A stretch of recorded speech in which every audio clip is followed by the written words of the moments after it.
you doing? Get down on the floor! Now, with big cuts in police budgets looming, If you can put it back by that grit salt. Bedfordshire and Hertfordshire's traffic cops have joined forces The capability we've got as a combined unit is even greater. to keep a lid on the growing numbers of road users that are desperate, Persons have made off, they've gone across the fields. out of control, I wouldn't want to be in the passenger seat of that. or worse for wear. And she's drunk. I'm lost for words.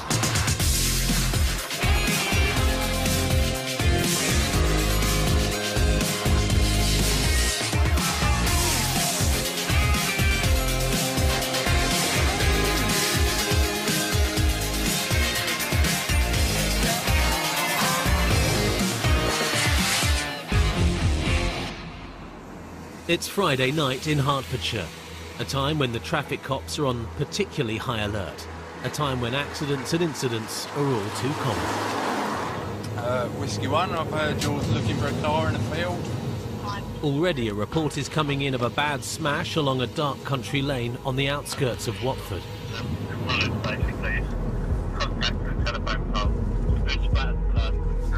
Decamp for the vehicle's crashed. If you hit a telegraph pole or a tree, 90% of the time the car's going to lose. Those telegraph poles go some metres down into the ground, so they're absolutely solid, and for you to hit one of those is likely to have some quite serious consequences. The crash is in the middle of nowhere. Luckily, someone not too far away in a nearby farm was woken by the noise, but apart from a trail of blood, there's no sign at all of whoever was in the car.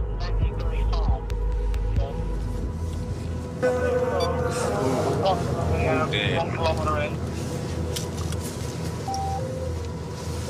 We need to find that driver. As I approached, I could see that there was quite significant damage to the vehicle and that we needed to try and trace the occupants of that vehicle as soon as possible.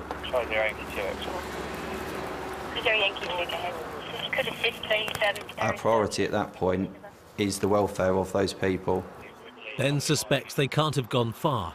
Anybody surviving the crash must be in a bad way. And blood inside the car means there's no time to waste. There's marks on the road going back down there, where he's probably already been pointing in the wrong direction. They are on route for them. You can see there's another mark. Thank you. Yeah. Obviously spun out and woken a gentleman in the nearby house by crashing into his telegraph pole. But there's no one left to actually tell us what's gone on at the moment. So not only do we have the problem of why they're not there anymore, but where are they? Because they could be lying in a field with a serious head injury, unconscious. The damage to the Peugeot is extensive. If you looked at it from the front, it almost looked as if it was only half a car. There was massive intrusion on the passenger side, which had pushed the passenger seat up. Anyone that had been in that passenger side, had there been a passenger, would have sustained quite serious injuries. He'll be drunk because there's Foster's car all over the floor. Is it? And there's a pack in the back, false pack in the back, in the front passenger footwell.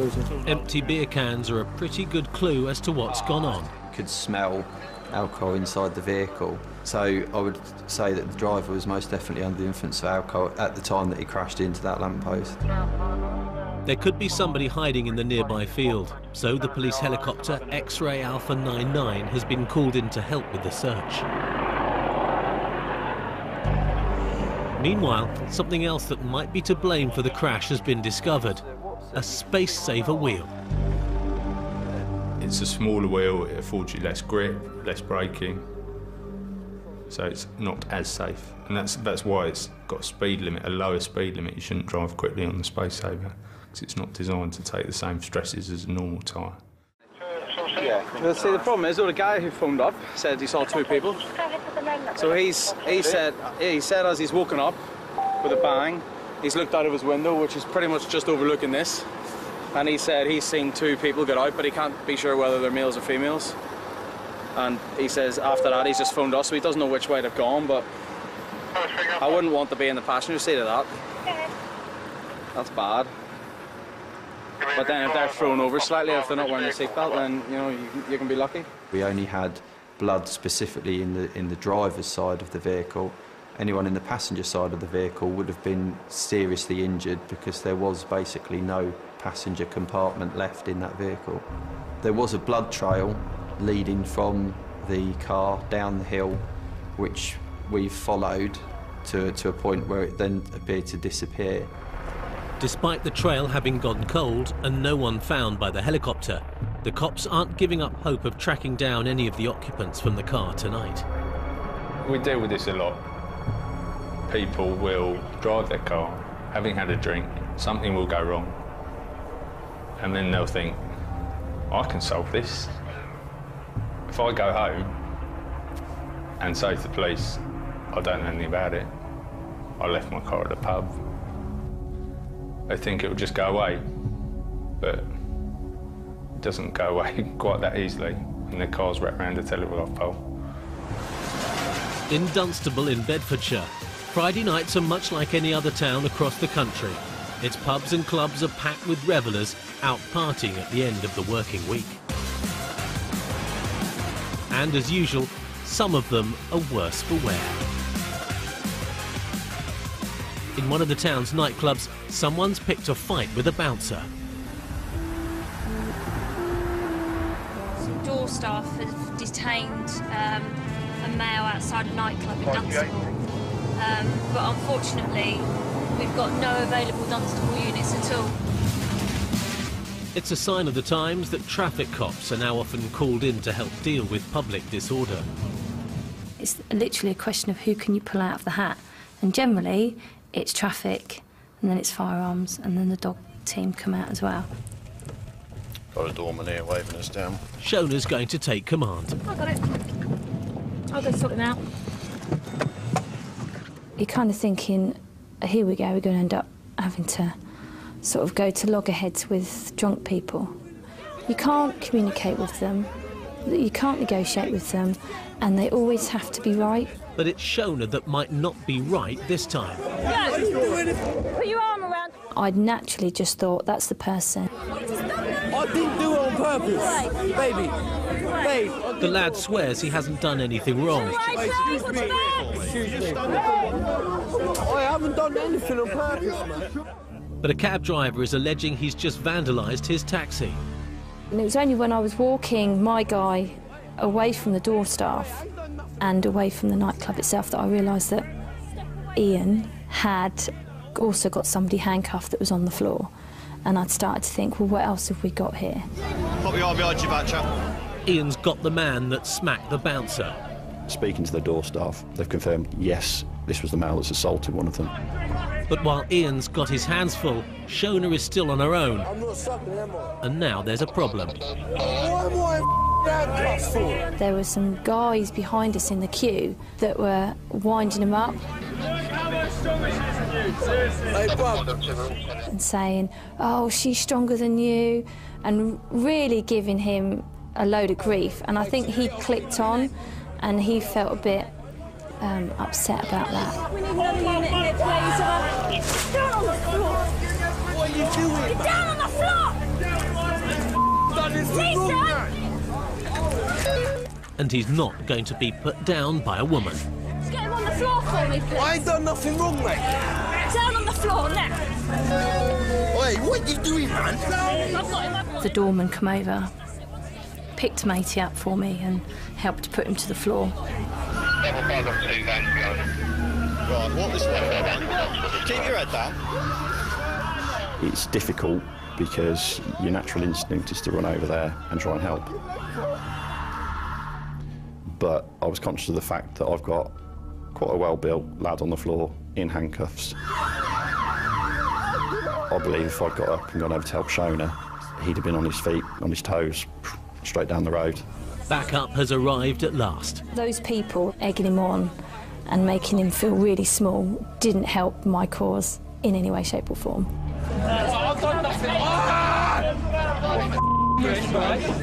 The high-spirited man hasn't been fighting, but he has damaged the taxi. He's really ripped that off, hasn't he? Yeah. He's very drunk.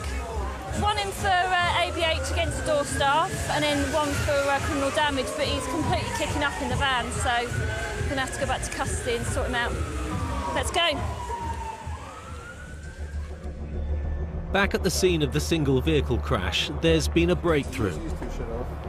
We'll go and have a look through it. We received a call on the radio to say that the guy that we believed was the driver had been traced at an address just literally probably about a 10-minute walk away. Muddied and bloodied, the man says he wasn't the driver, but he isn't denying he was in the car. I believe that was his ex-girlfriend's address that he'd managed to make his way to. She obviously wasn't overly impressed because her and her family had been woken up by him banging on the door. Have you consumed any alcohol in the last 20 minutes? Yes, I have, yeah. The man's not denying he's been drinking either. Okay, what have you had? I made 2 cans Fosters. I've been here probably about 20 minutes. Last half an hour, 40 minutes, yeah. Right, so your last drink was half an hour ago? Something like that. In case he was driving, he's going to be breathalyzed. Right, you keep gliding until it's ready to stop. Keep going, keep going, keep going, keep going, keep going, keep going. That's it, lovely, thank you. He's almost double the limit of 35 micrograms of alcohol per 100 millilitres of breath. The crashed car hasn't been stolen. It belongs to the man's father, and he'd been in it with a friend. He claimed that he hadn't been driving the vehicle and that he'd been sat in the back seat of the vehicle, that his friend had been driving. Unfortunately, he was unable to name his friend, and that's how he'd come to be involved in the accident and sustained the injuries that he had. He's got Peugeot keys in his pocket, which we will have matched to the car to make it so completely fit. Even though the keys were in his pocket, the police still can't disprove the man's story, nor will a DNA test help their cause. On P&C, what's the previous? He's given a story involving him being in the back seat. Now, to get himself out of that vehicle, because it's a 2-door vehicle with the passenger side smashed in, it's then necessary for him to climb through the front seat, through the console, out the driver's door. Yeah, we can do DNA tests on the airbag and on the blood found in the centre console and on the dashboard and wherever else. And that will prove that he was in the car, but we can't prove who was driving.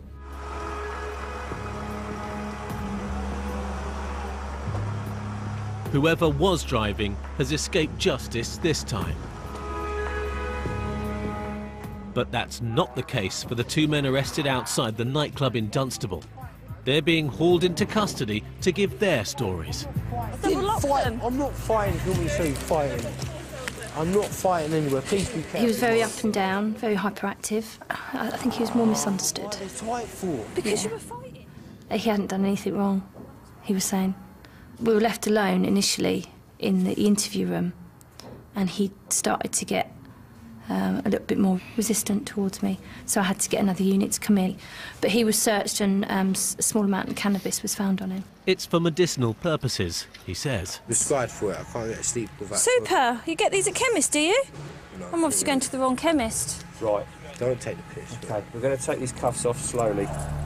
Outside, Ian's taking no chances with his prisoner. That's called the step that I warned you about. Yeah, but... All right, going around that way. I'm not going nowhere. I know. I'm not gripping you hard, am I? You don't need to hold my arms up. I do need to hold your arms. Hey, do that again. Yeah? And the foot. All right, if you're going to play it like that, then you're coming straight in. You've got to control him for your safety primarily, but then also for his safety. Because what you don't want to do is suddenly let him go. He tries to turn around, run away, and he falls flat on his face when he's handcuffed to the rear. If they've got an opportunity to go at you, and they want to go at you, they'll try and do it. Find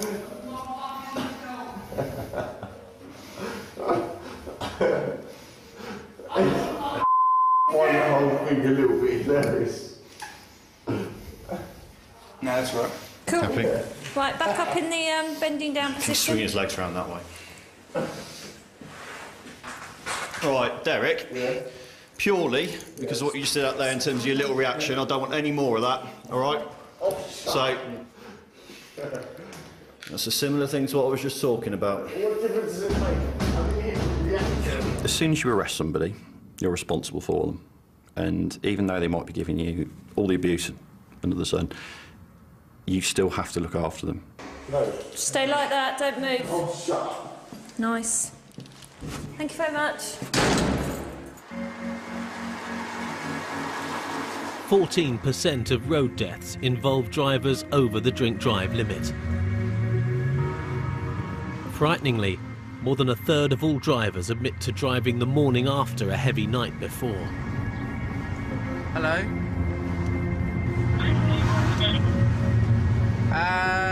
Kind of, boss. What they don't often realise is that they can still be well over the limit. Mate, I stopped the car on the street. It's all over the road and hitting curbs and everything. I've got my pet kit on me, so I'm going to the beach. Can we give us a hand?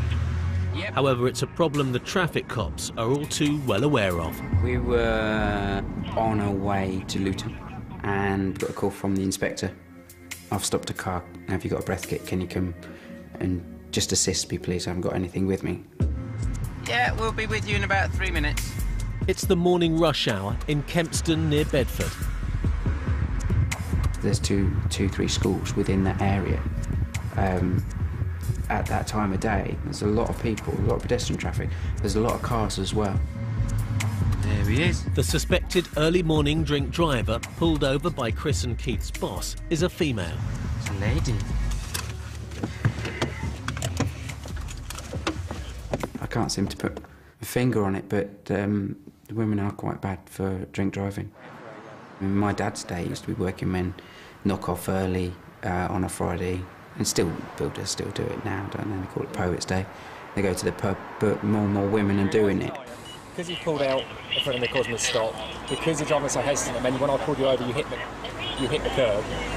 I'm going to be required to do a breath test because your eyes are glazed. I've got a feeling you're impaired, so I'm going to do a breath test on you. When I just got near the window of the car, I could smell what I would class as stale alcohol. Being stopped by the police has taken the woman's breath away. That's not blowing, is it? All that will do is get yourself arrested. Give yourself a chance, all right? Hold on, look, watch me. It's to their advantage to blow, although she probably didn't think so. Deep breath and blow. Keep blowing, keep blowing, keep blowing. OK, that's all right, it's taking it. It's just analysing it. The reading has taken Keith's breath away. She scored 149, which was a very high score. It says fail, OK? So I will tell you now that you are under arrest on suspicion of driving with excess alcohol in your body.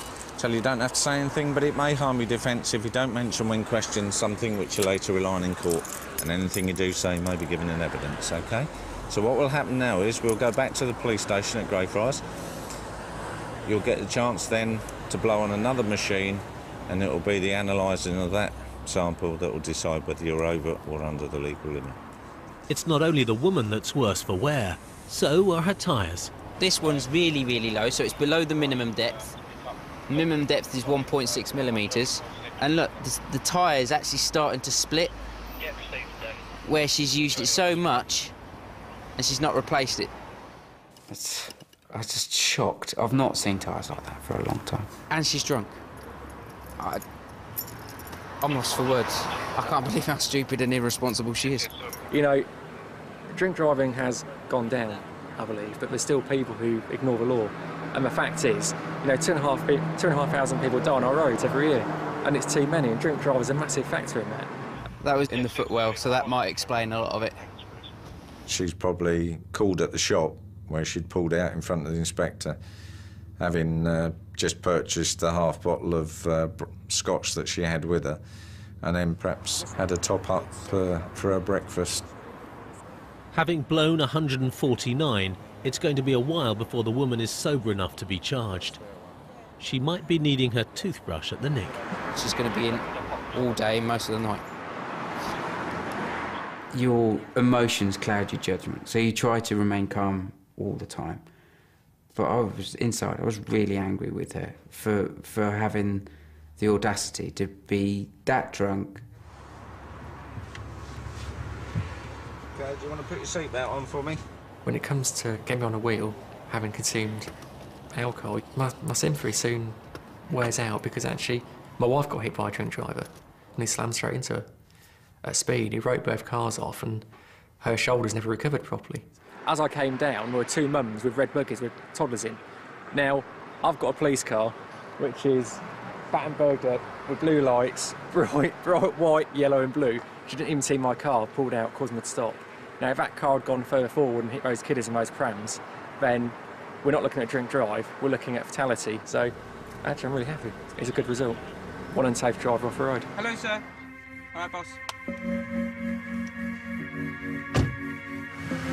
She was arrested and taken in our patrol car down to the police station because the inspector had a meeting to go to. So we actually dealt with her and processed her, and then Chris put her onto the breath machine. Go.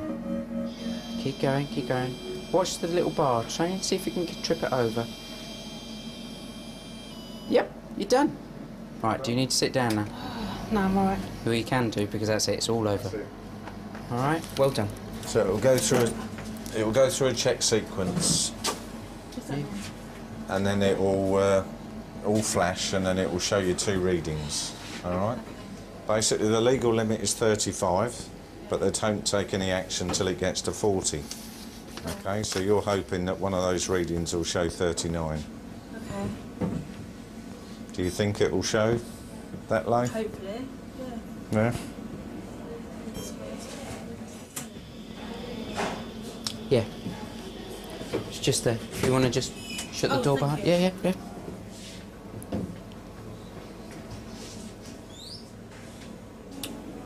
That's going up. 159, 166. That is a very high reading.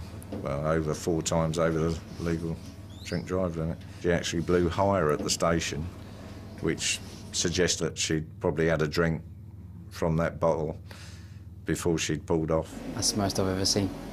You? I've seen, yeah, about that before. How she's walking, I don't know. First time you come across things, you always are aghast, and you just can't believe people are that irresponsible. You're joking? No. The woman is going to have to spend at least 8 hours locked up before she's sober enough to be charged. If you think that what could have happened... Yeah, all right, yeah. She went out and drove like that. She's a walking death machine. Do you want a cup of tea? No, a glass of water, please. Okay. Want some water? All right, we'll get you some water. All right. Cheerio.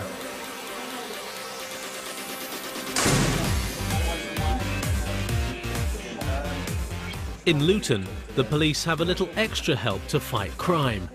A network of over 120 CCTV cameras that, rather than just gather evidence, are monitored around the clock with a direct link to the police, so offenders can be caught in the act.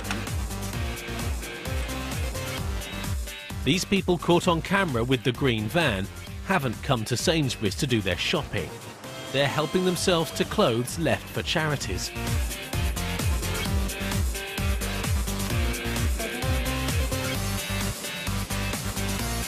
The control room operator is in direct contact with PC Ian Leeson and is directing him in. Yes, that's how you left towards the town. Green Ford Transit, P-Reg, is believed to be involved in theft of charity boxes. Sainsbury's, Eastern Europeans possibly on board. Ian's not taking the call lightly. It's one of those incidents where you hear the nature of it come over and you think, no, I'm going to that, because at the end of the day, somebody's taken the time to give up their possessions. They've given them to a charity and taken the time to do it, and the charity are doing something good for people at the very far end of it who are expecting to receive these goods. So it's not affecting just one person they're stealing from, it's affecting the person who had the goodwill to hand it over in the first place, the charity that's trying to organise it, and fundamentally the person at the end of the line. There's no mistaking the suspect's bright green van. What I want you to do is go down that road and pull in, all right? Sorry, what's that? Turning left now across the traffic, it's going... Juliet 12, I'm with it now. Much.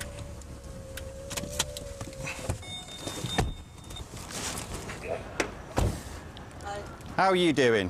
How many people are in your van? Sorry? How many people?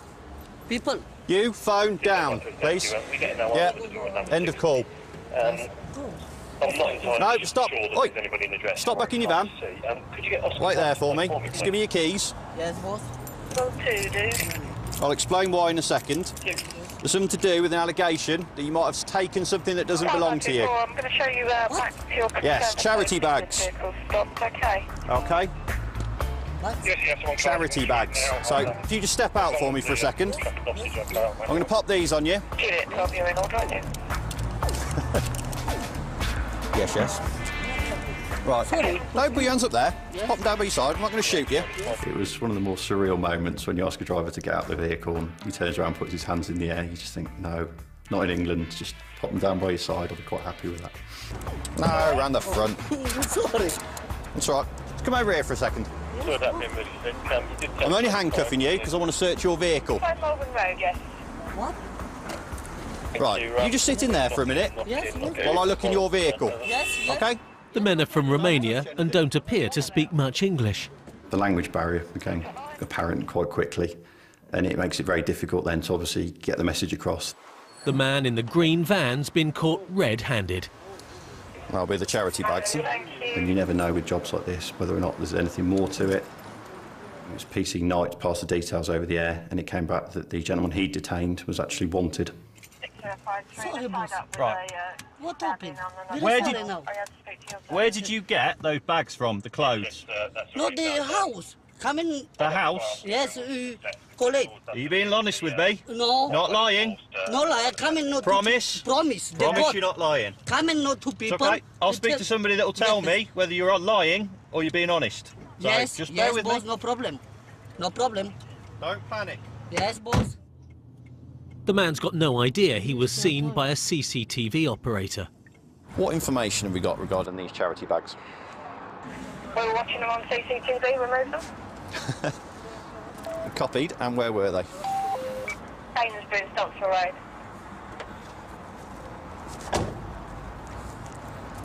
Are we sure that they are charity bags? Because he's stating that they're clothing belonging to somebody that he knows. Yeah, we just confirmed with CCTV. They're definitely taking them out of the charity thing. Copied, so we have got footage of them removing it from the bin. Yes. Wonderful, that'll be 2 in there. You could look at it and say, oh, it's a minor thing, it's some clothes which somebody's thrown away. But they haven't thrown them away. They've given them away for a specific reason, and that's to help somebody else out. And I don't believe they had the right to take that person's clothes away from them. Stealing from charities is not a laughing matter, although it seems to be to the Romanian. What's your name? Angelus. 538, your location Right. is 25 Marlow Avenue, not Melbourne. You weren't honest with me. Marlow Avenue. They don't belong to you. They got it. Come in. Thank you, sorry about that. Okay. Do you want to know something? Before you dig yourself a big hole and say anything else, I'm going to caution you. You don't have to say anything may harm your defence. You do not mention questions which later align in court. Anything you do so may be given evidence, OK? I'm cautioning you because at this moment in time you're now under arrest for theft of those charity bags. You're telling me that they've come from a house, correct? Right. I don't need to, because in this wonderful day and age we've got things called CCTV cameras, right? Yes. Which have just seen you. Yes. What do you mean, yes? I haven't told you what they've seen yet. Problem, the clothes, there. Right. Possible, tell me what... Those clothes were out of a charity bin. Yes, boss. Yes. So they didn't belong to you, did they? Sorry. Me know this. Out the clothes. No. The house, the door, please possible take this one. Yes. No. You have gone down to Sainsbury's and you've been seen to take those bags out of the charity bin. Possible. Yes. No, sorry. Possible look the camera. Right. Something the door. They commit. Next to the charity bin. Okay. Yes. As I say, Something. that's what's been seen. Yes. That's what you're under arrest for. So we're going to get you to the police station now, and you'll be dealt with for it. Okay? Just watch your legs. He's denying it, stating that they're actually clothes from his house or belonging to a friend of his. There's a slight language barrier, but he gets the gist of obviously why he's under arrest. I don't think he's been entirely truthful with me at this moment in time, and he probably won't be when he gets back to the station. But if the CCTV is as good as they say, he's bang to rights. It's another sign of the times, perhaps, that people are turning to scavenging for a living. The the two gentlemen I've stopped, as well as several other ladies, some children, and it was almost like a family outing down there, or a group of friends. They've obviously gone along with the intention of gaining or grabbing as many clothes and items as they could that day. And he's smiling away, quite happy in the back of his car. No remorse whatsoever at this moment in time. So Okay, we'll see if we can have his vehicle off him as well, but he has got insurance. We'll just have to have a quick look round and see if it meets the requirements to actually be on the road, or whether it's in a dangerous and unsuitable condition. It's going to be interesting, especially if this footage is as clear as they say. I'll just move this slightly down here, mate, if you can just keep an eye on him.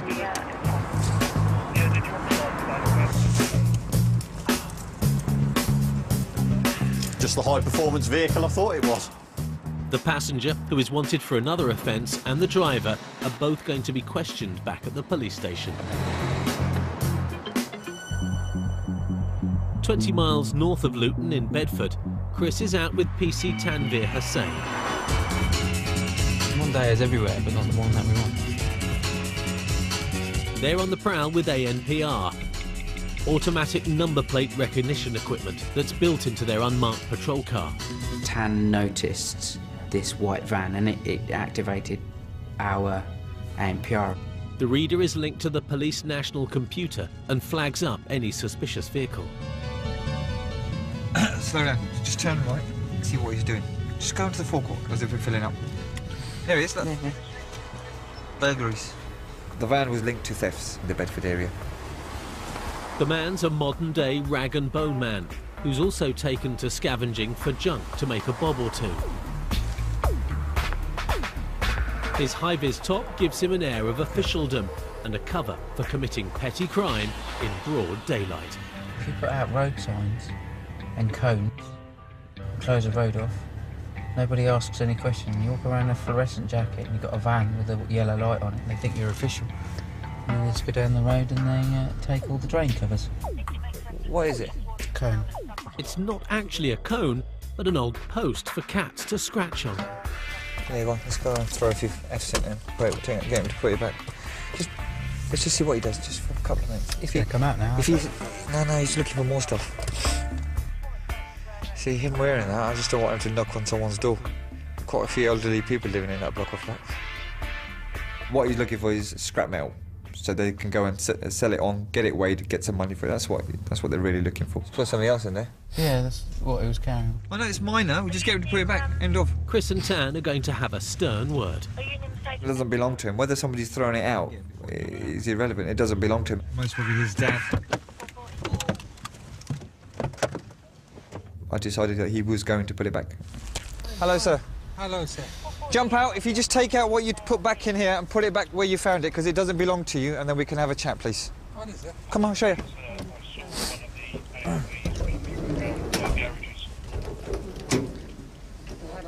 All right, for a start, put that back. That doesn't belong to you. Okay? Irrelevant. It doesn't belong to you. So if you can put it back, please. Yeah. Thank you very much, sir. Do I have to do that? Do I have to stop it? If you can put it back by that grit salt to start off with, then we can go from there. Please. When Tan told him to put what turned out we thought was a batter cone to be a cat scratching post back, he couldn't believe it. While the man returns the cat scratching post, Chris is scratching around with the ladies' bingo cards. Did you win anything? £3.5, is it? Have you asked anybody that you could take it? Well, I shouted up to the old boy and he said it doesn't matter, you know? No, you didn't. We were watching you from across the road. You didn't shout out at no one, sir. If you're watching me, you'd have seen it. No, absolutely not, sir. I'm sorry. You mean you go to all that grief for a bit of plastic stuff like that? It's put back. I'm happy. End of. At no time did he speak to anybody, so the fact that he was lying straight away didn't go down too well. We'll leave him outside for the scrap man. It's a case of one man's trash is another's treasure. If you've got permission to have it, I haven't got a problem with it, sir. It might be stuff that people have thrown out, but having said that, you still need a licence to collect items from the road or from gardens, so I'm fairly confident he didn't have a licence. I can smell alcohol, sir, so because of that I require you to provide a sample of breath for roadside analysis. I must remind you that failure to do so or refusal to do so could lead to your arrest. Do you agree to do this, sir? Of course I do, man. Thank you very much. Have you done one of these before? I have, many years ago. Okay. Did you pass it? No problems? I wouldn't mind, but don't even drink. Bite down hard and blow until I tell you to stop. Big breath. Go. Keep going, keep going, keep going, keep going, keep going, keep going. Thank you. There you go. That's something you can have.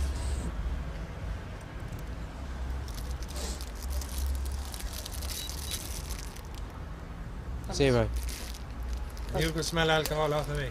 I can smell alcohol. I think you want to blow into one of them, mate. Excuse me, he's taking that. He's a diabetic. Right, okay. If I can smell alcohol, then I can request it. He got a heart attack, so I don't think you drink. Some people tell me that they don't drink and they have had a drink. And So my had job some of is to these, believe is to nobody keep his sugar level and be up. suspicious. Yeah. The couple are free to go. Having looked in the back of his van, he'd clearly been to a lot of places before we caught up with him. So anything with a bit of metal on it, they'll have it and they'll put it in the back of the van. Sorry, I just wanted him to put it back just out of principle. That's all it was. No, I understand. Back in Luton, the Romanian rag rustlers have arrived at the police station. He wasn't bothered. It was just a case that he didn't want to admit to me that he knew he'd done wrong and he knew he shouldn't have taken them. Possible look the camera. Oh, listen, I have to look at the camera. I don't just arrest people for driving clapped out green transit vans. I don't know. Possible look. I will look. Me stolen. Give me your hands. Yeah, Let's boss. start with this. The cops have an answer to the language barrier. It's a dial-up service called the Language Line. Romanian.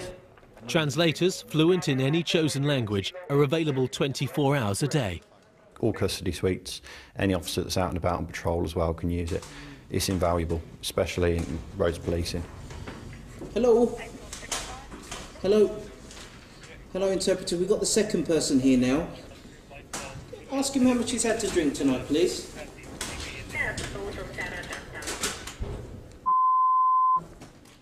Something's gotten a little lost in translation. What's he saying? I will stick my in your face. Okay. Thank you for your services. I'm going to terminate this call and put him straight into his cell, because obviously you don't need to take this kind of abuse, okay? The custody sergeant dealt with that quite swiftly, I think. Take this man down to M11. Yep.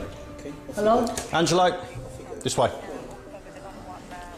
He was taken straight to his cell after that, because if he's not going to treat the operator with respect, then she's not paid to deal with that sort of thing.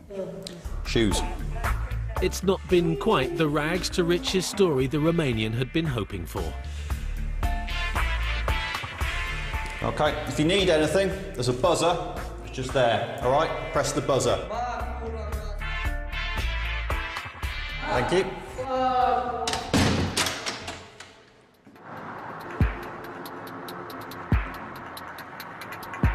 Most people who drive over the prescribed limit do so after dark. Most traffic cops regard them as the biggest danger on the roads.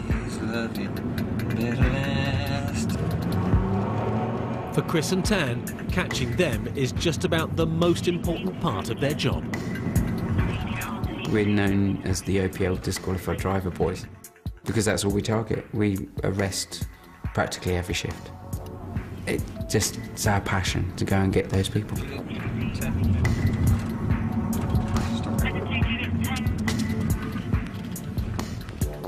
A report is coming in of an accident.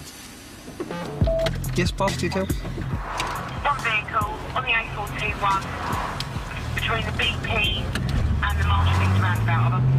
Yeah, okay. Thank you, all right.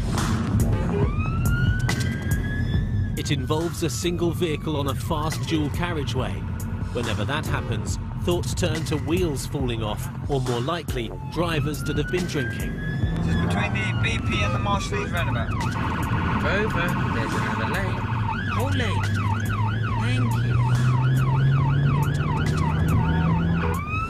Thank you. Chris is quite new to traffic, and getting to the scene of an accident as fast as possible is still one of the best bits about the job. You can get excited, bless him. It'll soon wear off. Can I go to a whiskey tin? better location reference the RTC whether it's east or westbound? No, it's up there. It's about 3 miles from the M1. It's a new stretch of carriageway which has only been up about a year now. It's not far from the Woodson Junction, and I think we've come across it. Oh, it's hit. Yeah, it's hit that and it's bounced off, and it's hit that and it's bounced off, and it's hit everything else and bounced off. There's an ambulance here already, but there aren't any casualties to be found. By the time we turned up, the occupants had left the vehicle and had run off across the field. We've had a decamp 2-person... It's a familiar situation for the cops. A smashed vehicle and, for whatever reason, the people in it have not wanted to hang about. I'll try and get your description shortly. See where he's in. Oh yeah, he saw it up there, he swerved, he's hit the barrier, spun around, hit this and ended up here. The car's a mess. The car just veered to the left, hit the ditch, and then veered sharply to the right and then hit the concrete barrier. And then gone smack back into the barrier on the left and then spun around. Severe front end damage. If you can arrange immediate recovery, please. Fortunately, some road workers are able to point out which way the two men went. Over there and over that way, yeah. Towards Milton Keynes, one of them's got tattoos all over his arms. Basically, they wanted a lift and they've jumped over the fence and headed over that way, so... And we said, you know, you should ring the police and wait till someone turns up. But about that, so... Yeah. So it's either not their car or there's something amiss. Just roughly which way did you see him go off? Over there, onto the road. Yeah. Can't see anybody over there at the moment. They've gone. Did you actually see the accident happen? No. You just... We just must have missed it, missed it. All right. With fields stretching into the distance, this is clearly a job for X-Ray Alpha 99. We were lucky that the helicopter was available and the dog was nearby, so he was on scene within minutes. So we've been here about 5, so 10 in total. Yeah, that's what I was going to say. No, I've got ambulance just arrived. We're in the best place for them to be. The canine is called Paolo. He's a Hertfordshire dog, but he hails from Liverpool. As soon as the dog started to track and the helicopter was there, I looked behind me and we had highways there. We had the ambulance on the scene. We had our car with the flashing lights. Tan was in the field with the dog and they were starting to go, and I thought, well, I'm not hanging around here. I'm going to get myself a baddie. That's only if Paolo and his handler, PC Chris Keneally, don't get them first. Cast him across the area between the two roads, which was sort of rough ground, and he picked up the track. But there's a complication. The field is full of cows. And of course his head come up and he thought, well, might have had 20 cows to chase here. But in all fairness to the dog, he carried on with his track.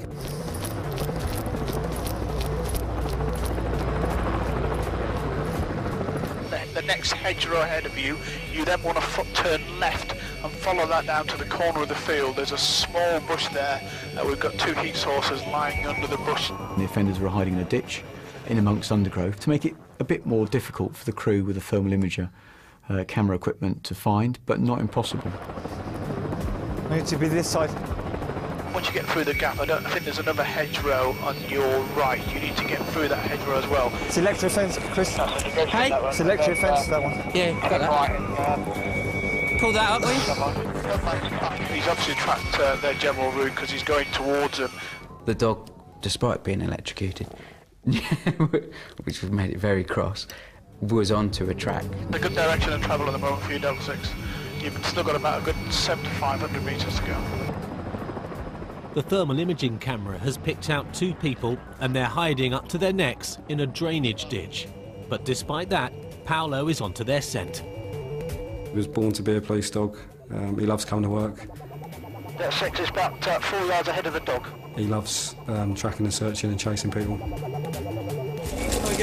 Sorry, apologise. I got a bit close. It's that adrenaline rush. You want to be with the dog man should he find these individuals so you can detain them, but at the same time you just got to hold back, let the dog do its job. The undergrowth at the end of the field is extremely dense. 6, the littering line down just slightly to your right, about half metre. There was an electric intensity in the air, the sense of the hunt that was palpable. You knew we were going to catch them. I understood what a bloodhound felt when it was on a hunt. Stay there, get up, police officer! Paolo's got his teeth into something. I just heard this almighty scream and thought, OK, that is them. Stay there!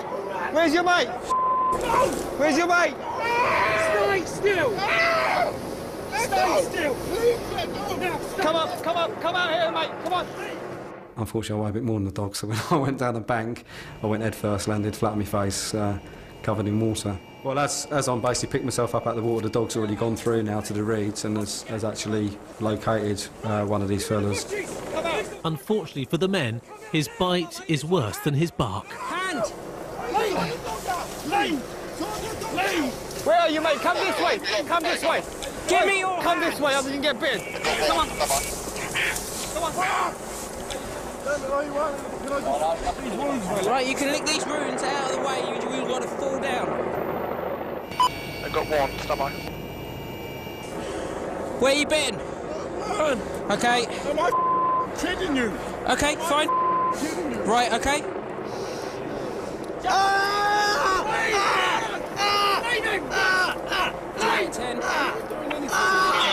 The second man's also proving to be quite tasty. We were having a little tussle trying to get him out, and the dog was trying to pull him back in. No, number two's got his hands up. Took a chunk out of one of his legs, and the other one caught him in the arm and the leg as well. I'll get you some paramedic help. Going anywhere. Listen, you are. If you want some help from any medical medical assistants, they're coming this way. You sit here longer, you're going to get hypothermia. God, man. Wake up and listen to me. You're going to get hypothermia if you stay here. Stand up and let's get to the road now. And the thermal imaging camera on the helicopter will pick out an ant's body heat. So there was no way they were going to get away from it. And the dog did its job beautifully. Sorry, what's So, Dan. Dan? Ring. OK. Oh, mate. You know, a lot of time people say if you can't do the time, don't do the crime. If you don't want to get bitten, then don't, you know, try and escape from a police dog. Right, there's nothing stopping you going in handcuffs at the moment. And you are under arrest on suspicion of twat. You're under arrest on suspicion of taking the vehicle without consent, OK? You do not have to say anything about the main harm defence. If you do not mention now, something which you later rely in court. Anything you do say may be given evidence, OK? Right, Tanny, I'm with you. Trying to get to work, mate, you know what I mean? That's all. You're trying to get to work? Yeah. OK. We're not criminals, mate, honestly. No. Running away from an accident and hiding in a ditch would seem to suggest otherwise to the cops. Who's got a torch? 40 miles away in Hertfordshire, there's been another car crash. Ben Harper is racing there with PC Jackie Miles. For an immediate response, Loom Lane, Radcliffe, got an RTC. She's been in the force for 21 years and seen a few changes. When I joined, I had to wear a skirt all the time, other than on nights between October and April. It could inhibit you if you needed to climb over a fence after somebody. It wasn't always a pretty view. Let's go. Yeah, we're from Watford, Let's go, go, go. Two vehicles have collided head-on in the leafy town of Radlett. I don't tend to deal with many incidents within the Radlett area. It's a very affluent and quite a quiet area. Reports are suggesting one of the drivers, a woman, is still in her car and legless.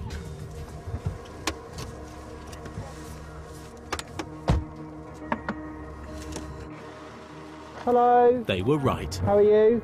Listen, I completely admit this. I'm over the limit driving. My mum lives round the corner and I was going to go and park my car. Okay. And I admit it totally. Okay, all right, no problem at all. I'm sorry. I appreciate you being honest with me. I am totally okay. over the limit. I'm all right, sorry. Brilliant. It's a first for someone to be that candid towards me about what they've actually done. We need to do a breath test with you. Yeah, I appreciate you've said you've had a drink. I have. But we need to have an idea of how much you've had to drink, that's okay? fine. First of all, my main concern, are you injured at all? No, not at all. No? Then you're I'm absolutely fine. I'm fine. Were you the only person in the car? Yeah, absolutely. And Just you me. own the car, do you? Yes, I do. You do? Okay, Yes. no worries at all. Do you want to step out and come with me over to the car then? Sure. And we'll do a breath test with you. She'd already admitted that she was under the influence of alcohol. I could smell it on her, and I could see from the way that she was walking and from her eyes were quite glazed, that she'd had a few drinks. Have you When was the last time you had an alcoholic drink? Probably about half an hour ago. Half an hour ago. Yeah. Okay, I can smell it on you at the moment. Yeah. So. I've had a couple of glasses of wine. Okay, so it's half an hour ago you've had last had a drink. And what was it that you had to drink? Wine. I like to try and get a breath sample from them at the side of the road to give us an indication as to how much alcohol they've got, because it sometimes negates the need to take them to custody. Keep going, keep going, keep going. Right, you're not blowing. I am blowing. I need you to blow, okay, as if you're blowing a balloon up. Okay. It's not difficult to do this, okay? I'm sorry, I'm trying. Okay, nice big deep breath. Keep going. Right, you're not blowing. I am blowing. You're not. I am. You're not. You're sucking it, and the machine tells me that you're sucking on it, okay? She definitely was sucking up the tube rather than blowing into it. I'm not so sure it was a deliberate act. I just think she wasn't listening to what she was being told. I don't know how to do this. I've never done this before. Have you blown a balloon up before? Yes. Okay, that's all I'm asking you to do, okay? Is take a nice big deep breath. It's just like a straw and just keep blowing into the machine. Keep going, no, you're sucking, okay? That's it. Right, you're under arrest for failing to provide, okay, a breath sample to me. And also, Section 4, driving a motor vehicle whilst unfit to drink or drugs. You do not have to say anything, but it may harm your defence if you do not mention one question, something which you later rely on in court. Anything you do say may be given in evidence. Do you understand that? Okay, no problem at all. My colleague is just going to give you a quick search. It's Amber. Amber's getting a red card. What happened is pretty much black and white. So she's been coming down this way as the Peugeot's been going up that way, and they've just, this one's on the wrong side of the road, crossed over and they've collided, unfortunately. Lady who's been drink driving in the 4x4 has been on the wrong side of the road, and therefore they've hit offside to offside. The woman driving in the other car is shaken up, but luckily not seriously hurt. Okay, are you aware that we've now got her arrested for drink drive? I'm not surprised. She'll be taken to Hatfield custody, where we'll put her onto a bigger machine, but we'll be in contact with you to let you know what happened. We had local officers that were on scene. They remained with the other lady from the other vehicle to allow us to be able to get to custody as soon as possible.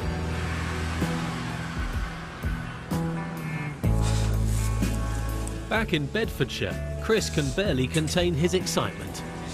Got 'em, chaps. There's always a sense of jubilation when a good job comes together. Yeah, they're over there, about 3 fields over, laying in the river. Yeah, it was shattered. Yeah, they were in the river and the helicopter got them. And then the dog came in, they didn't move, so the dog decided to let them know it was there. But we got them. Thanks for your help, chaps. They're over by the double roundabouts on the old road. Yep. Both of them got dog bites. Both to the legs. One guy's got a bicep injury. Dog's bit him a couple of times. He wouldn't let go. Shame. So, do you need us to go and have a look at him? Please, because we're going to, if you take him to hospital, we'll follow you. Right. Just make sure that they're all right, and then we'll sort our business after. Marsden to come off, haven't we? Yes. After the thrill of the chase, there's time to clear up a few of the finer points. Good track. Yeah, Why didn't they get up? Something about the electric fence. I mean, he's had a few zaps off that. That made me jump, guys. Yeah, came in for a shot as well. Good job wasn't right at that point. Actually. Yeah, quite. Are you okay? Are you shaking? Oh, soaking head first in that. So Oh, bless you. head to toe, everything is. So, very satisfying to catch him. Do you get extra training for diving? Yeah, I should get extra money for it. A chase is not normally that far. I've only ever had a chase of 1.5 miles run after somebody, but not that.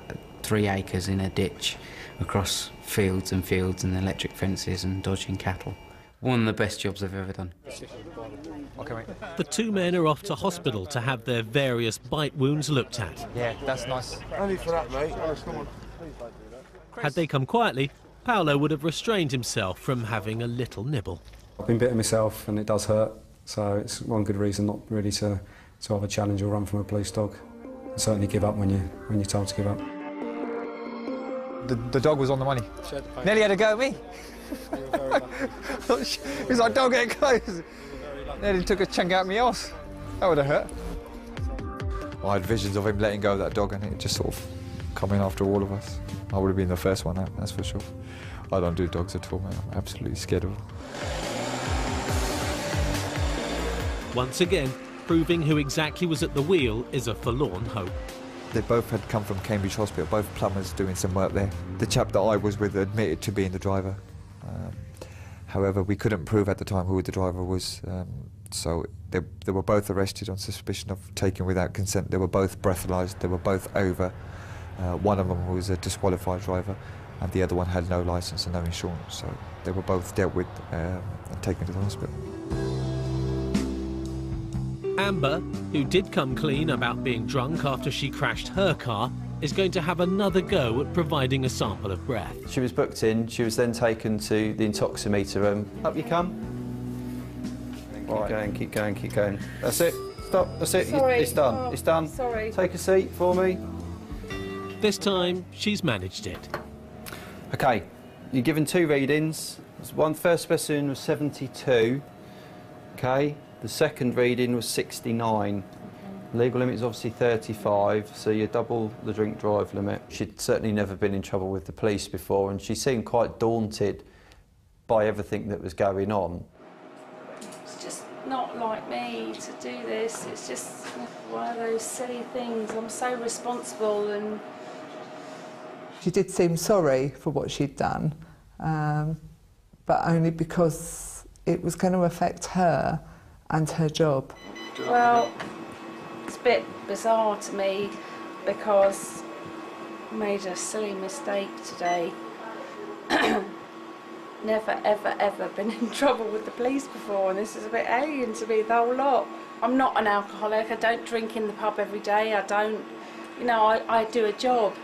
I do a job of work, and I'm totally civil and, you know, sensible. I don't think she's a bad person. I just think, you know, she's a drink driver and she shouldn't have done it. Amber's silly mistake was an expensive one.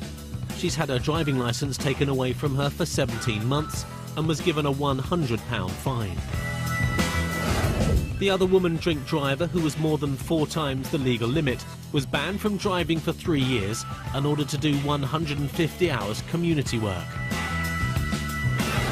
The 2 men caught bagging charity bags from outside Sainsbury's were released without charge because it couldn't be determined that the clothes were actually owned by anybody. Both the men arrested outside the nightclub in Dunstable were given police cautions, one for the assault on a door supervisor and the other for possession of cannabis. The man who was in the car that smashed into a telegraph pole but was only the backseat passenger was not charged with any offences. His friend, he said was driving, was never found. And one of the 2 men found hidden in a ditch after crashing their car admitted being the driver and was banned for 12 months for drinking and driving. But it was woof justice for his unfortunate passenger who wasn't charged but was bitten by the police dog.